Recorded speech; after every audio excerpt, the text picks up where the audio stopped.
Welcome back to the Deep Dive. This is where we take these huge, fascinating subjects and, well, we try to break them down into something you can really grab onto. And today, we are going deep. I mean, really deep. We're looking at a figure who is right at the very origin point of a global civilization, Abu Bakr as-Siddiq.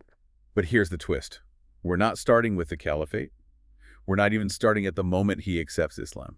No, our mission today is much more foundational. We're digging into the source material you've shared with us, these excerpts that are focused entirely on his early life, his character, drawing from works that look at his integrity and leadership, even, through this lens of our modern AI era. Exactly. The goal is to see the man before the title. We want to understand those quiet, those incremental decades of character building that happen in this fiercely competitive world of pre-Islamic Makkah. How was that ethical framework actually forged? The one that allowed him to become this unwavering pillar of support for the Prophet Muhammad and the early Muslim community. And that leads to a question that feels really urgent for today, for the 21st century. Absolutely. How do those ancient values, truthfulness, humility, good judgment, how do they translate into guidance for leadership now, especially when we're all, so distracted by technology and data? It's this surprising fact, isn't it, that greatness isn't some sudden flash of genius. Not at all. It's an accumulated debt of ethical choices made again and again over a lifetime, long before anyone is even watching. So let's unpack that foundation. We have to start right at the beginning.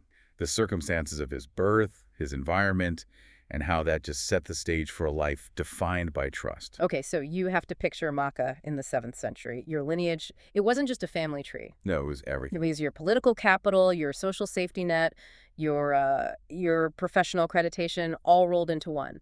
Abu Bakr was born into the Quraysh. The engine of the city, politically, commercially. The absolute engine. But more specifically, he belonged to the clan of Banu Taym, and that's a really important distinction. Right, because the sources really emphasize this. This wasn't just, nobility by association. The Banu Taym had a reputation that was unique even inside the Quraysh. It was. Their power wasn't about military strength or controlling some, pilgrimage, right? Which other clans were known for. Exactly. Different clans had different specialties, you could say. Some were warriors, some were poets, others managed the pilgrimage.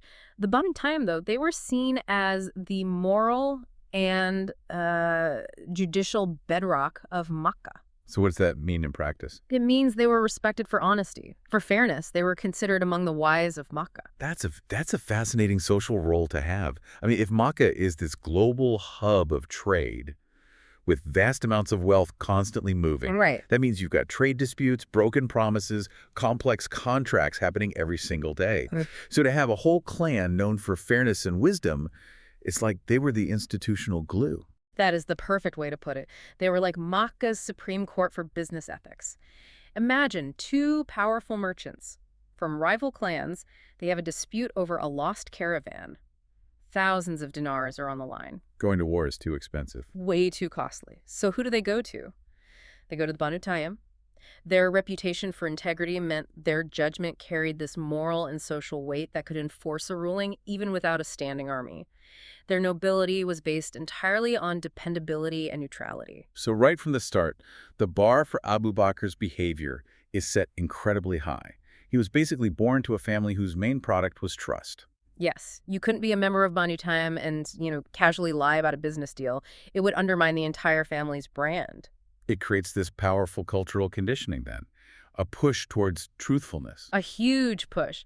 If the core identity of your clan is integrity, then integrity becomes this almost genetic trait you have to uphold. It taught him that being truthful wasn't just a virtue, it was a professional necessity, a family duty. And this professional standard was then reinforced at home. Let's talk about his parents, who our sources detail. His father was Abu Bakr, and he was known specifically for integrity and for dignity. Dignity. What did that mean in that society? It meant self-respect, sticking to your oaths, having this consistent bearing of seriousness and moral weight. And then his mother, Al-Khair, she's described as a woman of strong moral character, and really importantly for the future, she was one of the very early Muslims. Now, we're still talking about the time before the call to Islam, of course. Right.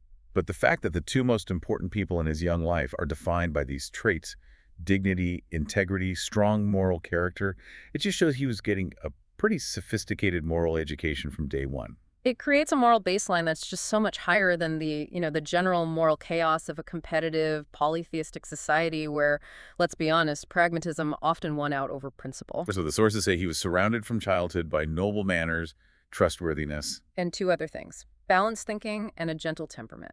I want to pause on balanced thinking. In a world that is so dominated by tribal loyalty, by vendettas that escalate so quickly, where emotion ruled politics, what did balanced thinking actually look like for a young man in Makkah? Balanced thinking is the ability to analyze a situation intellectually before you react emotionally. So for a young man then, it meant if someone from another clan insulted his family, his first move isn't to grab a sword. Right. It's to ask, okay, what are the facts here? What are the long-term consequences if we retaliate? What does justice actually demand in this situation? It implies a level of self-control and objectivity that was just extremely rare. It's the hallmark of a future diplomat, or a CEO even. You need that measured response to navigate those treacherous waters. Precisely. It means his decisions weren't impulsive. They were calculated against this consistent moral scale he'd developed. And the result of this upbringing, as our sources note, was that he was shaped into a person who naturally loved truth and disliked injustice. So it's not just something he learned, it became part of his disposition. It became his internal filter, yeah. And it was reinforced constantly by the reputation of his home and his entire clan. So we've set the stage. A noble lineage built on truth, a family life that hammered home balance and dignity. And this brings us to what's really astonishing, which is our second segment. His unique personality, which stood out even before Islam. And this is where the story gets so compelling, because it highlights the sheer strength it takes to hold on to a principle when the entire cultural tide is pulling you in the other direction. The tide being the paganism of Makkah. Exactly. Makkah was fundamentally a pagan society. It was built around the physical, the economic, the social gravity of idol worship at the Kaaba. That was the center of everything. You couldn't escape it. Every political deal, every festival, every major trade negotiation, it was all tied back to the idols. And yet the sources are very clear on this major distinction. Abu Bakr remained firm on the belief in one God. That's a profound act of nonconformity, almost a solitary one. He was rejecting the very spiritual scaffolding the entire city was built on. It was. So I have to ask, in that kind of hypercharged tribal environment, nonconformity on the central religious question, that should have been grounds for total isolation, or worse. How did he maintain a monotheistic stance, even quietly, without being ostracized? It tells you everything about the level of respect he commanded in every other area of his life. If you're an outlier on the most fundamental issue, religion, but you are still universally loved, trusted, and people are seeking you out for advice, It means they can't afford to lose you? they simply cannot afford to lose you. Your character capital is so high that the community tolerates your dissent out of necessity. So Makkah's tolerance wasn't about pluralism or kindness, it was pragmatic. They needed his integrity and wisdom for their economy and society to function. That's the only logical conclusion from the sources, yes. His quiet conviction wasn't coming from, some belligerent defiance. It came from an innate sense of truth that, while it threatened the spiritual status quo, it was simultaneously propping up the commercial stability of the city through his own trustworthiness. And that leads us right to the source of that immense character capital, his universal reputation for honesty. The sources give us this list of behaviors that set him apart. It's a powerful list because it defines him by what he didn't do, which was the opposite of common practice in a place like Makkah. Right, a cutthroat commercial center. He never lied, he never cheated, he never harmed anyone, and that detail we mentioned, he never raised his voice in arrogance. Let's focus on that for a second. That micro-integrity. Never raised his voice in arrogance. That's a direct reflection of that balanced thinking and gentle temperament, even when he had the social standing to command attention just by shouting. It's the ultimate display of confidence, isn't it? A leader who needs to shout to be heard is often insecure. Abu Bakr knew his word was enough because it was always true. His integrity wasn't just for the big moments, it was in every single interaction, whether with a slave, a poor traveler, or a rival chief. I do have to push back a little here, though. In a market as fiercely transactional as Makkah, didn't being that honest put him at a commercial disadvantage? I mean, if everyone else is willing to bend the truth a bit, how does total integrity make you more money? It's a critical question, and the answer is that his absolute integrity became his competitive advantage. How so? In a high-risk environment, uncertainty costs money. When deals and credit are based on a handshake, who would you rather lend capital to? The guy who's known to skim 10% off the top, or the person who is guaranteed to be truthful 100% of the time. Okay, I see. So his honesty was like a zero-risk guarantee. It gave him access to bigger deals, stronger partnerships, because he'd eliminated the risk of internal fraud. Exactly right. His reputation became a non-physical asset. It was his credit rating. The source drives this point home by saying that if people in Makkah were looking for the most honest man, the answer consistently and instantly was Abu Bakr ibn Abi Quhafa. And that title was given by the community before Islam. That was his Lifetime Achievement Award right there. It really was. And this reputation wasn't just built on ethics. It was also bolstered by his intellect. The sources highlight his deep intellectual side. He wasn't just a good guy. He was an intellectual force. Yes, he was recognized as a scholar. Specifically, a scholar of Arab tribes and their genealogies, their customs, and their histories. And this wasn't a hobby. This knowledge was essential for political and social influence.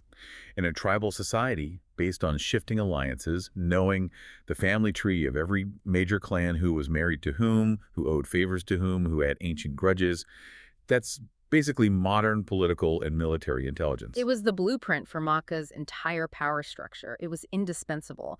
Imagine a conflict brewing between two distant tribes that threatens Makkah's trade routes. Okay. A regular merchant can report the danger. But Abu Bakr, with his genealogical knowledge, could analyze it and say, well, hold on, Tribe A won't escalate this because their maternal grandmother belongs to Clan X of Quraysh, and we can leverage that old obligation to broker a peace. So that deep dive into context and history made him a vital advisor, completely separate from any spiritual role he'd later have. He could connect the dots. He was already a natural leader just by merit of his mind and character. So we've got a man who is an intellectual powerhouse, a moral anchor, and a monotheist outlier, but still deeply integrated. Which brings us to segment 3, how all of this translated into worldly success. His job, his wealth, and his compassionate influence. We know he was a successful merchant, and the material is very clear that his commercial success was directly linked to his ethics. He was known for being fair in trade, meticulously truthful in his dealings, and because of that, universally trusted by his clients. He wasn't successful in spite of his honesty. He was successful because of it. This is a lesson we probably need to repeat. In our world, we often see integrity and profitability as being in tension, maybe even mutually exclusive. But here, the material explicitly connects them. His honesty brought him wealth, and that wealth brought him influence. Let's talk about the economics of that trust. Well, when you're doing long-distance trade-sending caravans across Arabia into Syria or Yemen, the risk is astronomical. You have bandits, supply chain failures, shifting currencies, fraudulent local partners. 1,000 ways for it to go wrong. 1,000 ways. Abu Bakr's reputation was like an insurance policy. In what way? Because if a local partner in Yemen knew they were dealing with the most honest man in Makkah, they would be far more willing to extend credit, offer better terms, or resolve a dispute in his favor simply because they knew his word was a guarantee of future business. His honesty lowered the transaction costs. Dramatically. People would willingly pay a little more just for the peace of mind of dealing with him. This allowed him to scale his business ethically and consistently. He demonstrated that in the long run, integrity is the most efficient business model. But the sources make this fascinating point about how he managed that wealth. His influence never corrupted his humility. How does a man with that much economic power and social capital stay humble? By using his wealth as a tool for the community, not for personal luxury. The sources list these very specific, high-impact acts of compassion that really defined his social status and earned him the love of the most vulnerable people in Makkah. Tell us about those. He freed slaves with his own money, often slaves who were being punished for their beliefs or just suffering extreme cruelty. He consistently supported the poor, and he actively helped travelers, widows, and orphans. We have to analyze the economic weight of freeing slaves in Makkah. That wasn't just a nice gesture. It was a huge financial sacrifice. It was a direct, self-imposed tax on his own profits. Slaves were extremely valuable assets, essential to the labor economy. To buy a slave and immediately set them free meant he was liquidating productive capital and getting nothing back but the moral satisfaction of a life saved. And he did this repeatedly. It shows this deep, practical compassion where his moral priority, a person's dignity, always outweighed his financial balance sheet. And so this practical compassion becomes the essential foundation for his leadership style later on. When he eventually gains authority in the new faith, he was already practiced in using resources for the collective good. He didn't have to learn generosity. He'd been exercising it for decades. He knew the cost of sacrifice. It's becoming so clear. Every element of his pre-Islamic life, his lineage, his ethics, his intellect, his business, his generosity, it was all preparation. Let's dedicate our next segment to those 4 specific traits that really predicted his greatness. These are the culmination of all that character development, the traits that made him instantly ready for the immense responsibilities that were about to fall on him. Let's start with trait 1, unwavering truthfulness. The material says he never uttered a lie, and this absolute commitment to truth was the exact reason the prophet trusted him instantly when he shared the first revelation. This is maybe the most defining factor of all. Just imagine the gravity of that moment. Your close friend comes to you with an unprecedented claim that he is a prophet of God. In a skeptical society, the normal reaction is to demand proof, witnesses, signs. Abu Bakr didn't do that. Why that immediate, unqualified acceptance? Because the prophet had spent 40 years watching Abu Bakr's absolute commitment to truth, and Abu Bakr had spent decades watching the prophet's truthfulness. Their whole relationship was built on a shared, unbreakable foundation of integrity. So when the ultimate truth was presented, Abu Bakr's commitment to truth was so absolute that he recognized it and accepted it without a moment's hesitation. His entire life was a preparation for that single decisive moment of perfect trust. The small choice not to cheat on a trade deal led to the grand choice of accepting the foundation of a new world religion. that's powerful. Okay, trait 2 is this fascinating duality. Courage with calmness. Sounds like a contradiction, but it defines his strength. It points to a highly developed, highly controlled personality. He was soft-spoken, never raising his voice, yet he was intrinsically strong. He was gentle in his demeanor, but absolutely firm when it was necessary to uphold a principle. That is the textbook definition of effective leadership under pressure. A leader who's just gentle gets walked all over. A leader who's just firm lacks empathy and loyalty. Right. Abu Bakr had the emotional intelligence to deploy the right response, all of it underpinned by an inner strength that didn't need outward noise or angry displays. And in the context of early Islam, where every interaction with the pagan majority was potentially explosive. His calmness would have been a powerful de-escalation tool. His ability to stand firm on his belief, but without using aggressive language or provocative behavior, allowed him to navigate these incredibly tense situations that others would have defaulted to violence over. This strength was also the source of his reputation for judgment, which is trait 3, wisdom and good judgment.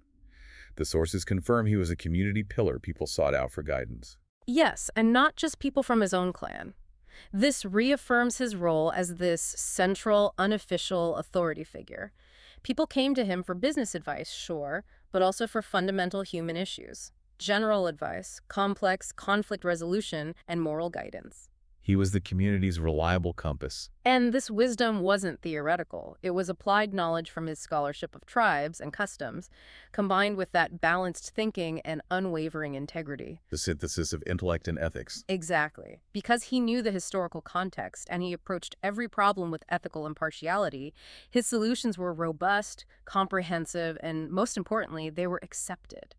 He could render a decision in a dispute, and people would accept it because the source of the judgment, Abu Bakr himself, was universally trusted to be neutral and wise. Which brings us to the final piece, trait 4, deep emotional intelligence, the ability to connect. This is the bridge that turns abstract advice into something people actually accept and act on. He didn't just understand the facts of a situation, he understood people, he respected their feelings, he connected with their hearts. And that connection must have been the driver for his generosity. You don't spend a fortune freeing slaves unless you deeply empathize with their suffering. Precisely. Emotional intelligence allowed him to look past the balance sheet and see the human cost of inequality. It made him approachable. He didn't just solve problems with logic, he provided solutions with genuine compassion, which secured not just loyalty, but deep, heartfelt affection from the people he served. So when you put these 4 traits together, absolute truthfulness, courageous calmness, wise judgment, and deep emotional intelligence, it becomes undeniable. As the source concludes, this personality was perfectly ready for the greatest mission in history. The preparation was comprehensive. He had the ethical foundation, the intellectual tools, the financial independence, and the social influence, all harnessed by this profound emotional control. He had established his leadership by reputation decades before he was ever given a title. Which brings us to our final and I think most critical segment, the enduring relevance for today. We've laid out the history, But what does the early life of a 7th century Arabian merchant tell us about leadership in the 21st century, especially in what our source material calls the AI era? Well, we live in a time that is just defined by complexity, by data saturation, by algorithmic decision making. We're always looking for a technological fix.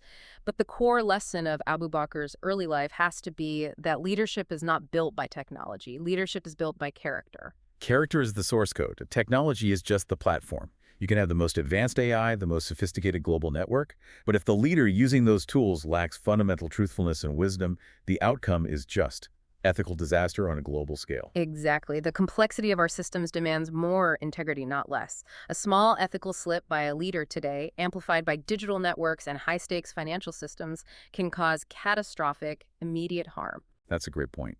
If Abu Bakr could manage global trade routes based only on his word and his reputation, surely modern leaders, with all our tech, must be held to an even higher standard of truth. Let's draw a direct parallel. His unwavering truthfulness versus our modern crisis of information integrity. You mean deep fakes, manipulated realities? All of it. We are living in an age of information asymmetry. If our political and commercial leaders cannot be an anchor of objective truth, the whole system just collapses into mass distrust. Abu Bakr survived by being the one fixed point of truth. Modern society needs its leaders to be that fixed point, especially when technology makes it so easy to lie. And what about his wisdom and good judgment? How does that apply when so many decisions are being driven by algorithms? Wisdom has to be applied to the algorithms themselves. We're seeing huge issues with algorithmic bias systems built on flawed historical data that just perpetuate injustice. Abu Bakr's wisdom was rooted in his moral filter and his knowledge of history. For modern leaders, wisdom means questioning the inputs of the AI systems they use. Are these algorithms fair? Are they perpetuating old biases? Are they forgetting the vulnerable? Leadership today requires ethical oversight of data, making sure tech serves justice, not just efficiency. That's fascinating. So his balanced thinking, which stopped impulsive reactions in tribal politics, is what's needed now to stop impulsive reliance on data-driven decisions that lack human context. That is exactly right. Data can give you efficiency, but it cannot give you morality.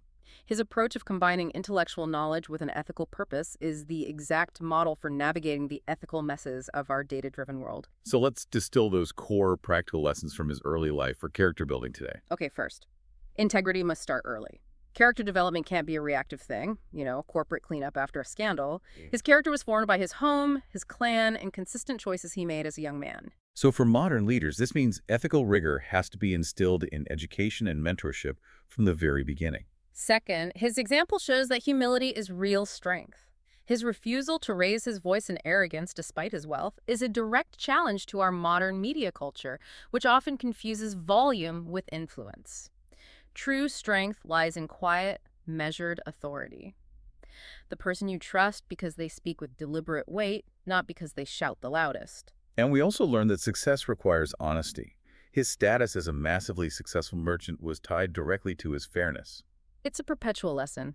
Long-term, sustainable success, the kind that builds institutions and legacies, is always founded on ethical practices. The quick, deceptive gain is always fragile. It always ends in reputational bankruptcy. Then there's that crucial idea that leadership begins before authority. He was already leading, advising, setting moral standards, freeing slaves, long before he was given the title of caliph. Yes. Modern leaders have to understand they're being judged by their reputation and actions before they ever get the corner office. The character you show in small, unobserved moments is the character you will inevitably show in a crisis. And it all wraps up into this big idea that true greatness is built long before recognition. His years of quietly supporting the poor, helping travelers, never cheating, that prepared him for the moment he had to lead a new nation. So if you're listening to this and you want to be a leader of impact, the time to build that internal reservoir of character is now, in the daily, mundane, seemingly unobserved ethical choices you make. It's just so clear from the sources, we can't expect technological solutions to fix character deficits. The foundational ethical framework of a person is what ultimately determines the moral direction of the technology they use and the institutions they run. And the complexity of the AI era requires the simplicity of truthfulness. We need leaders who understand that human compassion, his trait of deep emotional intelligence and generosity, has to remain central, or our systems just become cold and transactional. This has been an absolutely fascinating deep dive. Understanding that character is the soil from which the tree of leadership grows. We've established that greatness isn't accidental, leadership isn't sudden, and character is built over years of quiet, consistent truth. And that goodness, whether it's moral or intellectual, it attracts goodness. His sterling pre-Islamic reputation is what made him the first and most trusted companion of the Prophet. It shows how integrity prepares a person for historical, even divine, responsibilities. The discussion showed how a clean reputation, never lying, cheating, or raising his voice in the hyper-competitive commercial world of Makkah, laid the essential groundwork for spiritual and political authority. So, as we close this deep dive, here's a final provocative thought for you to take away, Yeah. based on the source material. We talked about his soft-spoken firmness, his humility despite his wealth, and his unwavering truthfulness. Which of these foundational character traits, these quiet strengths, do you believe modern society most dangerously overlooks when we select and celebrate our leaders? Something to ponder as you observe the leaders around you, in business, in politics, in tech. What truly gives them lasting authority? A huge thank you for joining us on this deep dive. Next time, we move forward to a historic turning point. We'll explore the dawn of Islam and the title of as-Siddiq, where his perfectly formed character is tested and validated by divine responsibilities. We'll see how decades of preparation finally met the shockwave of revelation. Until then, keep digging deep.